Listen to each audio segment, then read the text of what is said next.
When people look at me, they assume certain things about my past. They assume that I've always been confident, things have always gone pretty well for me, been likable, been quote-unquote attractive, but many people don't see that. Many people might be surprised to learn about my bit of a secret past that I don't often talk about. But a couple of weeks ago I had a PTSD experience so strong that I ended up on the floor of the shower, sobbing uncontrollably, my pulse racing, dry heaving, and my husband had to come and run in and hold me and say, "You're not there anymore, it's okay. It's okay. Remember where you are." Because when I look back on my past, I don't even necessarily know how I survived.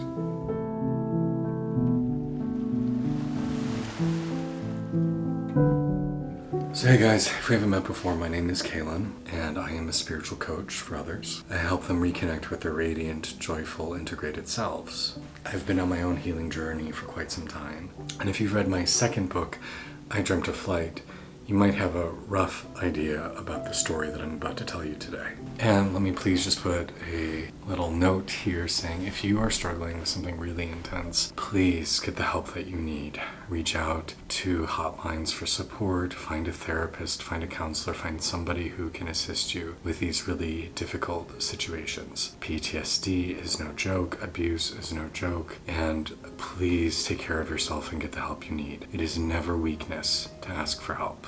So on this topic of things you didn't know about me, I legally changed my name when I was in college. Probably didn't know that. It's not something I really talk about. Kaylin is not the name my parents gave me. It's a name I chose for myself. I went through the legal process to change it while still in school.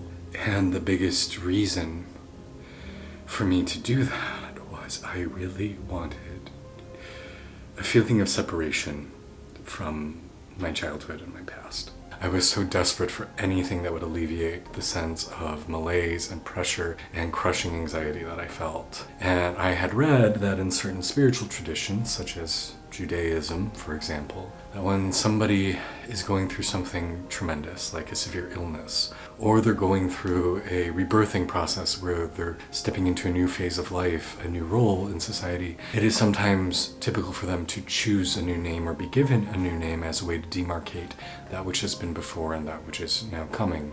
And my experience of life was so uncomfortable. And I look back at my senior year of university. I was studying to be an actor, and I look at all of the pieces I would choose as audition monologues and songs to sing for auditions, and I didn't realize it at the time, but every song was about wanting to escape one's life, about wanting to be anywhere else.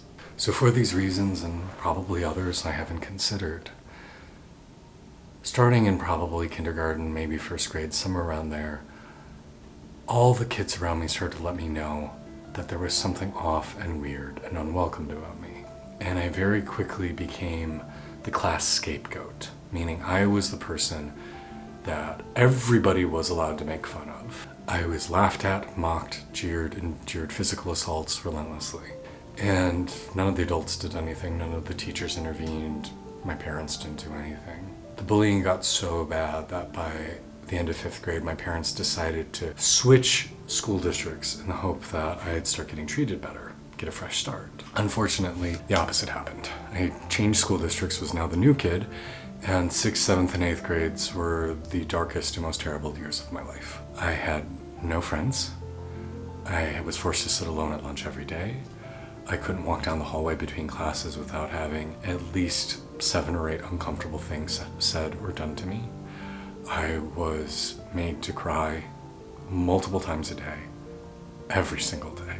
I was constantly reminded how I was worthless, how I had no value, how I didn't belong, how I might as well kill myself. I was called horrendous names moment after moment after moment. And those things don't just get to leave you. Those moments we experience we don't just get to wake up one day and say, oh, that never happened. No, they were with us, and I have a deep, wound that is ever present in my life. That yes, I have worked to heal and soothe, but it will never go away. And I will get to the point of how I view that as one of my strengths now. But when you're 12, 13 years old, it's absolutely debilitating. High school was a little bit better because I was in a gifted program with a bunch of other awkward, nerdy, neurodivergent people.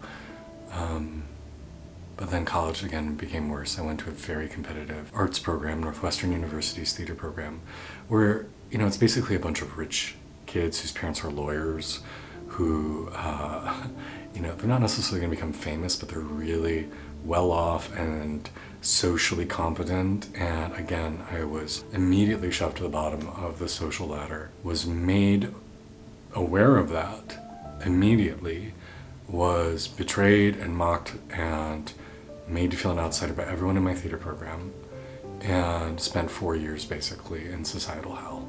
And then, of course, that made me easy pickings for a cult who found me when I was 20 years old and told me that I was special and loved and they had a place for me. And then I ended up in a cult for almost a decade, because that's what they do. They prey on young people who have no sense of place or belonging. I wasn't a confident person. I wasn't an embodied person. You see me on YouTube shirtless or naked, but I wouldn't even take my shirt off in public until I was 25 years old. I would shake if I had to get undressed in front of people. I wouldn't date because I thought I had no value. I would go on auditions as an actor and fail every audition because I was so scared I would visibly shake and black out from the terror of being judged, of being seen, and pleading with them, tell me I'm worthy, tell me I'm deserving, tell me I have a place here. I realize now so much of me even pursuing the career of acting was me just trying to figure out how to play human better, how to fit in more in society. And of course, somebody who isn't innately gifted at normal societal human behavior is never going to excel in acting, which I certainly didn't. I struggled the whole time I pursued that as a career. Talking about these things don't do justice to the horrors that I faced.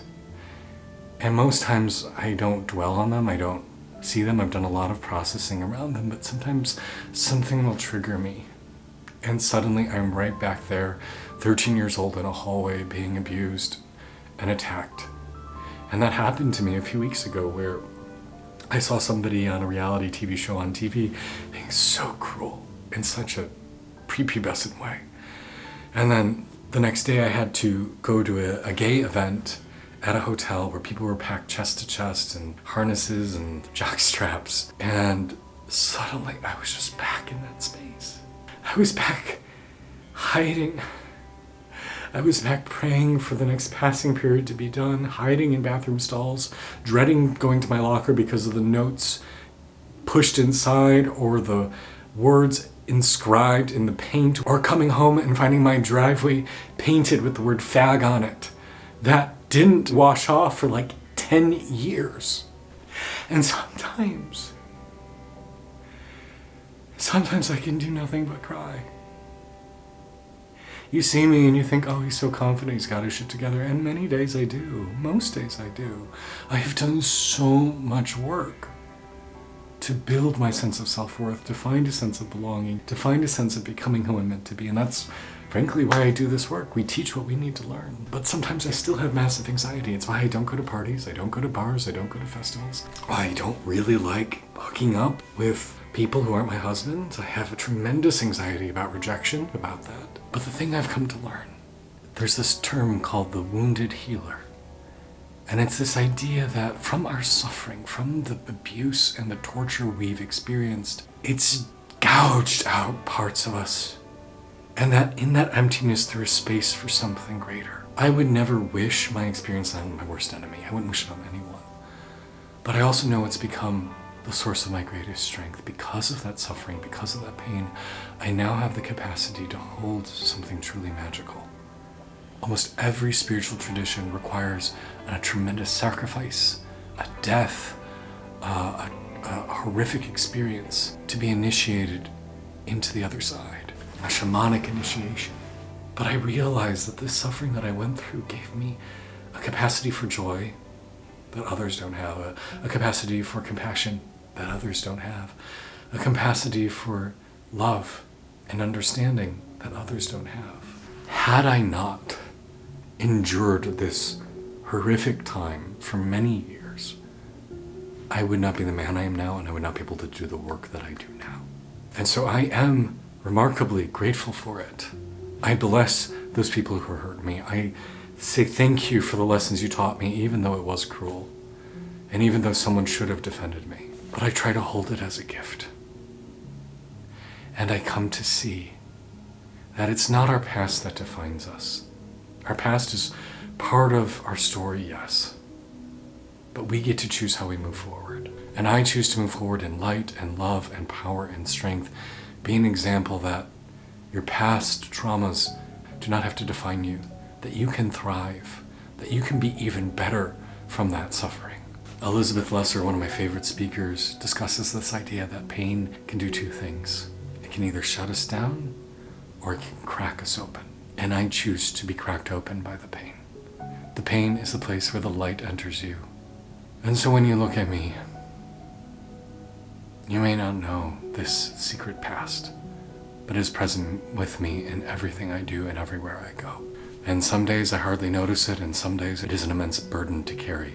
The thing I invite you to do is never assume you know someone's story. Ask questions. Have compassion, because you don't know the burdens, the secrets they harbor inside. And when you can come from a place of love for others, do it. Because we have all suffered. We have all struggled. And if we can make the burden a little lighter for each other, let's do it. I'm Kalen, and thank you for listening to my story. I hope you find a way to move forward in grace and love with your difficulties, your traumas. Get the support you need, but that you move into a place where you find wholeness and blessings wherever you are. Much love to you.